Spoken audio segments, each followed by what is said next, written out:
Bueno, buenos días. Yo soy Alfredo Mario Soto, soy profesor de esta maestría en Derecho Procesal, en procedimientos internacionales, pactos internacionales, Derecho Procesal Internacional. Bueno, soy también vicedecano de la Facultad de Derecho de la Universidad Nacional de Rosario, director de la Escuela de Graduados, profesor titular de Derecho Internacional Privado y de Introducción al Derecho, y también profesor de posgrado. Y quería compartir con ustedes algunas reflexiones acerca, y de alguna manera también sintética, acerca de lo procesal internacional, de qué entendemos, en definitiva, de las materias comprendidas en lo procesal internacional. La vida internacional, la vida, por supuesto, jurídica internacional, es cada vez mayor con motivo de la integración y de la globalización. Los casos, tanto los casos ius privatistas como los casos ius publicistas, tienen cada vez más ribetes internacionales. Muchos nacen nacionales y luego devienen internacionales porque se conectan con elementos vinculados a otros países, porque la persona cambia su domicilio, cambia el lugar de situación de los bienes, se deposita dinero en una cuenta, se transfiere a una sucursal, a una filial, a otro lado, y en donde se debe pagar, donde se realizan determinadas actividades, etcétera, etcétera. O sea, hay un montón de factores que hacen que hoy lo internacional sea o esté a la orden del día. Y por supuesto que la cuestión procesal internacional es relevante. ¿Qué vamos a entender por esto de procesal internacional? Vamos a entender, en primer lugar, en un sentido muy amplio, por supuesto,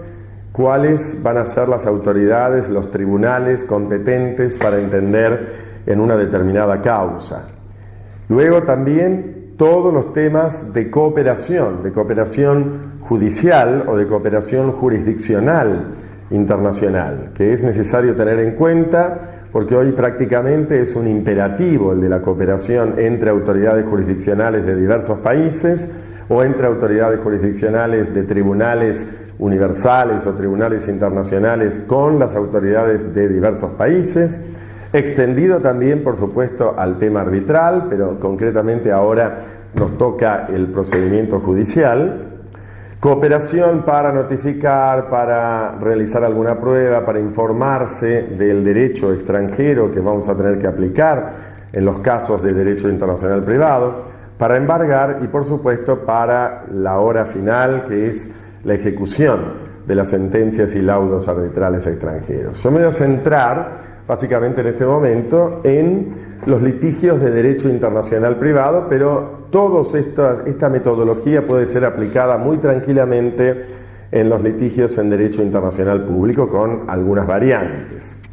Lo primero que uno tiene que calcular es cuáles son los tribunales de los países disponibles, en definitiva, para poder demandar.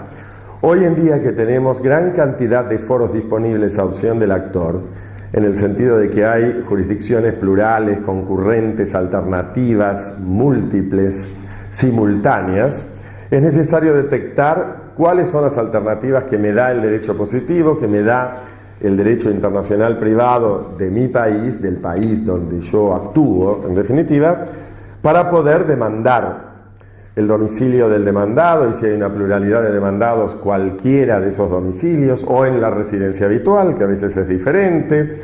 en el lugar de cumplimiento de cualquiera de las obligaciones. O sea que tengo varias posibilidades y yo tengo que calcular cuál es la posibilidad que más me conviene. Litigar acá o allá también depende mucho de las posibilidades de éxito, por supuesto, aunque esto es un análisis, diríamos, economicista de la cuestión procesal, pero lo tengo que tener muy en cuenta porque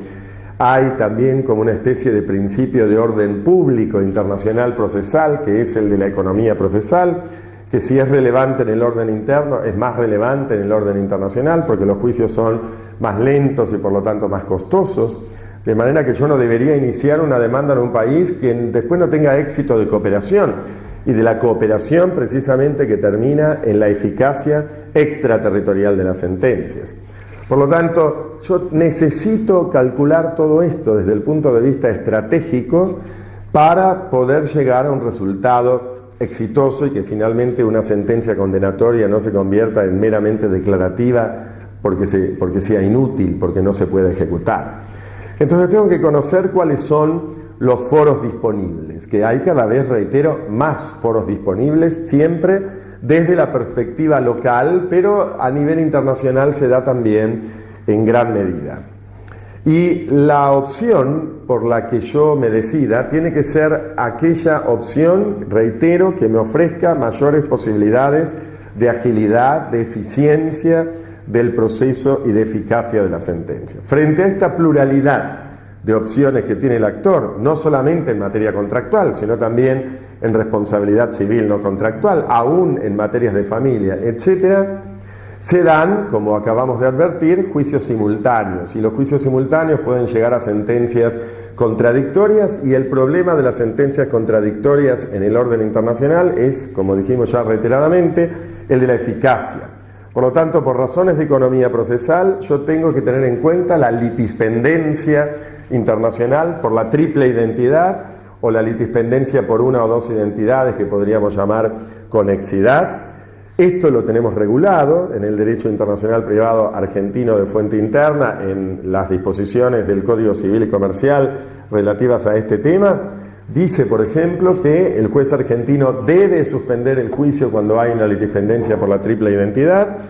si la probable sentencia que dictaría el juez que previno fuese susceptible de reconocimiento o ejecución en el país. Con lo cual yo tengo que conjeturar la sentencia que dictaría el juez extranjero, para lo cual tengo elementos, porque yo siempre me tengo que poner en esa postura, ¿no?, de conjeturar cuál sería la sentencia que dictaría, aplicando la teoría del uso jurídico para hacer, en definitiva, para tratar de imitar la sentencia, y en este caso de la litispendencia, para calcular si esa probable sentencia que se dictaría sería susceptible de reconocimiento o de ejecución en el país, para lo cual yo tengo elementos, porque tengo elementos que surgen de las convenciones internacionales, de otra normativa de fuente interna, de la práctica, de la jurisprudencia, y una de las primeras cuestiones que tengo que tener en cuenta a esos fines es si el juez que previno es competente, desde la perspectiva local, porque siempre esto de la jurisdicción indirecta, es decir, del control de la jurisdicción internacional extranjera, se hace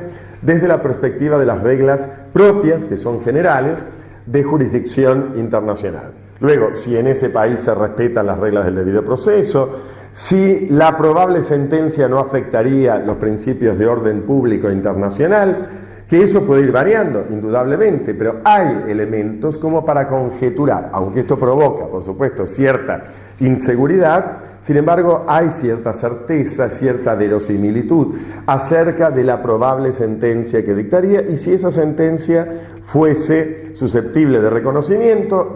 o de ejecución, yo suspendo el juicio en la Argentina, y si no, no.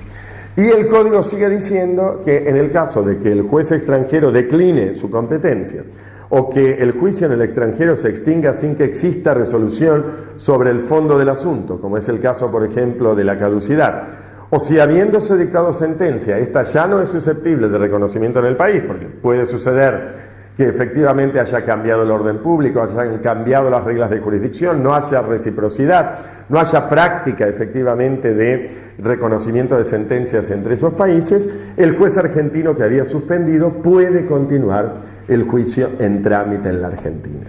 Para todo eso, entonces, que es una cuestión procesal muy importante, vamos a necesitar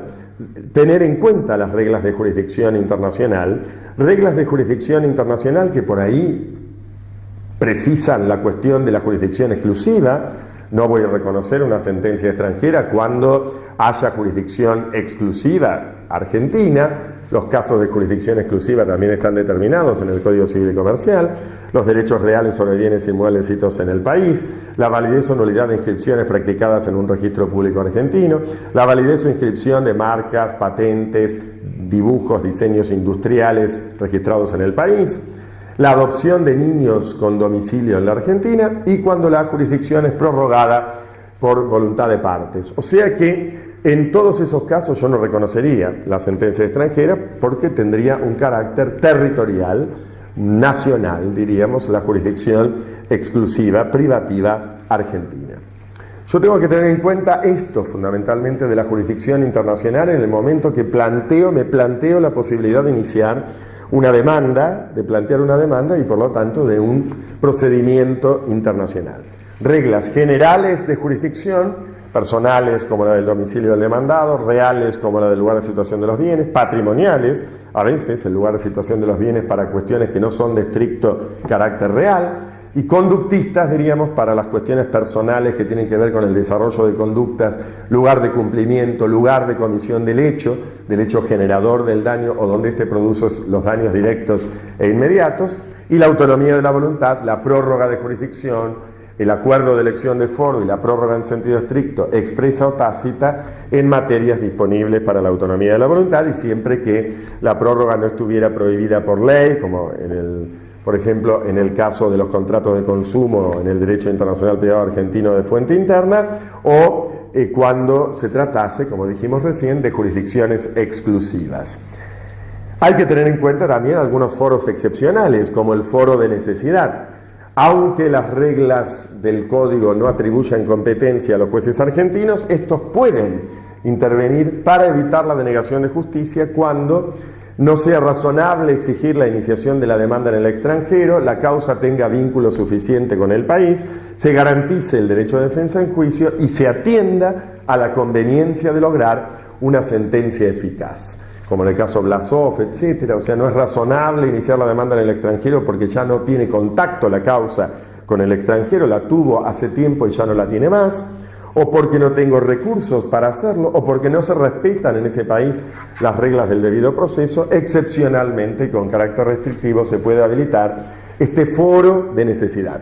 que al final dice atendiendo a la conveniencia de lograr una sentencia eficaz, lo cual significa que también el tema de la conveniencia es importante. Hay un foro no conveniente y como contrapartida un foro conveniente, pero no está regulado en el derecho internacional privado argentino de fuente interna, como sí en cambio lo tiene Panamá, República Dominicana, la ley suiza de derecho internacional privado también en parte, etcétera. Todo esto con relación al inicio, diríamos, con relación a la jurisdicción internacional. Pero luego tenemos, reitero, todos los mecanismos de cooperación. Afortunadamente hoy hay reglas y principios fundamentales, uno de los cuales es precisamente el deber de cooperar, que está en todas las fuentes. Los jueces argentinos deben brindar amplia cooperación en materia civil, comercial, laboral y administrativa. Todo esto viene también de una especie de soft law a partir, por ejemplo, de los principios UNIDROIT ALI en materia procesal civil transnacional, que como todo principio tiene una textura vaga, pero luego es incorporado en el ordenamiento normativo de cada uno de los países para ir uniformando el derecho procesal cuya diversidad puede obstaculizar a la libre circulación de actos procesales y de sentencias, porque hoy en el mundo globalizado las libertades de circulación de personas, mercaderías, capitales y servicios no son tales si no hay libertad de circulación de actos procesales y de sentencias, para lo cual hay cada vez más cantidad de convenios y de fuentes normativas internas que obligan a cooperar, claro, no a cooperar sin más, pero a tener esa disposición de amplia cooperación cuando uno recibe un exhorto, cuando el exhorto es la vía normal de comunicación entre las autoridades jurisdiccionales, pero también se permite comunicación directa, ¿no?, entre jueces de frontera, o comunicación directa, aun cuando no son jueces de frontera, para agilizar los trámites de cooperación. Cooperación, este deber de cooperar implica también que hay que aplicar siempre la norma más favorable a la cooperación. Todas las convenciones y las normas dicen esta norma no limita, no excluye la aplicación de otras que aunque sean anteriores puedan ser más favorables a la cooperación. El principio de la lex fori, es decir, que el juez requerido, porque estamos hablando de un requirente o requiriente y requerido, va a imprimir al trámite procesal normalmente lo que establece su propia legislación procesal, aún el control, por ejemplo, de la jurisdicción extranjera con base en las reglas de jurisdicción internacional propias. Luego, el tema de que hay una autonomía, diríamos, de cada cooperación, o sea, cada pedido de cooperación es independiente del otro. Esto quiere decir que por el hecho de tomar una medida cautelar no significa que yo esté prejuzgando ya acerca de la jurisdicción del juez que solicitó la medida cautelar y que eventualmente dicte sentencia. No quiere decir que porque yo haya embargado, luego necesariamente voy a ejecutar la sentencia cuando no sea cumplida voluntariamente, porque cada pedido de cooperación es independiente del otro y tengo que controlar una serie de requisitos. Requisitos que son de tipo formal, o sea, de validez extrínseca o formal de todo documento público, que son, por ejemplo, la autenticación, la legalización cuando sea exigida, pero cada vez es menos exigida en razón de la globalización. Hay muchos instrumentos que facilitan la legalización, la simplifican o la suprimen, como la famosa apostilla, o en el caso de la CIDIP y de los protocolos del Mercosur y acuerdos del Mercosur, cuando el exhorto es transmitido vía autoridad central de aplicación de los convenios, que normalmente en Argentina es la Cancillería, o por autoridad diplomática o consular, o entre jueces de frontera, y la traducción cuando haga falta, que para ello están normalmente los protocolos complementarios a los convenios, que vienen con formularios que ya vienen de varios idiomas y por lo tanto solo hay que completar con los datos de la causa. Luego, requisitos procesales, que en el primer grado de cooperación, o sea, en las actividades de mero trámite y probatorias, implica que se debe indicar el plazo de que dispone la persona afectada por la medida para cumplirla, entre 60 y 90 días hay que poner un plazo para que, por ejemplo, el demandado conteste en el extranjero, y si no lo hace puede pedir prórroga, pero tiene que explicar las razones por las que no se pudo cumplir con ese plazo, y la indicación de formas o procedimientos que el requirente le solicita al requerido, que, porque dijimos que normalmente uno aplica la Lex Fori, pero excepcionalmente, aunque cada vez menos excepcional, para cooperar, estamos extraterritorializando las normas procesales extranjeras, pero para eso el juez extranjero debe indicar, no meramente indicar con el número del artículo, sino transcribir el artículo o adjuntar copia también con los requisitos formales de validez formal de esos artículos de su código de procedimiento. Y verá el requerido si cumple o no con eso, de acuerdo a si no vulnera manifiestamente, por supuesto, los principios de orden público internacional local, que tienen que ver con el debido proceso, con el acceso real y efectivo a la justicia, la tutela judicial efectiva y los principios, como dijimos, de economía procesal. Luego, en el segundo grado de cooperación, en las medidas cautelares, se agrega este control de la jurisdicción extranjera. Y en el tercer grado de cooperación, desde el punto de vista procesal, por supuesto, esta cuestión acerca del reconocimiento de ejecución de sentencias, que implica que la sentencia tiene que provenir de autoridad competente, se debe haber respetado el debido proceso y debe tratarse de una sentencia firme, ejecutoriada o pasada en autoridad de cosa juzgada, y no debe haber litispendencia o cosa juzgada en el requerido. Y finalmente, el requisito material, sustancial o de fondo, que es que lo solicitado, el objeto del exhorto, no tiene que ser contrario al orden público internacional del requerido. Todo este es el panorama, entonces, en general, de esta materia tan candente, del procedimiento, de lo procesal internacional, que espero haya sido satisfactorio y estamos siempre a disposición. Muchas gracias.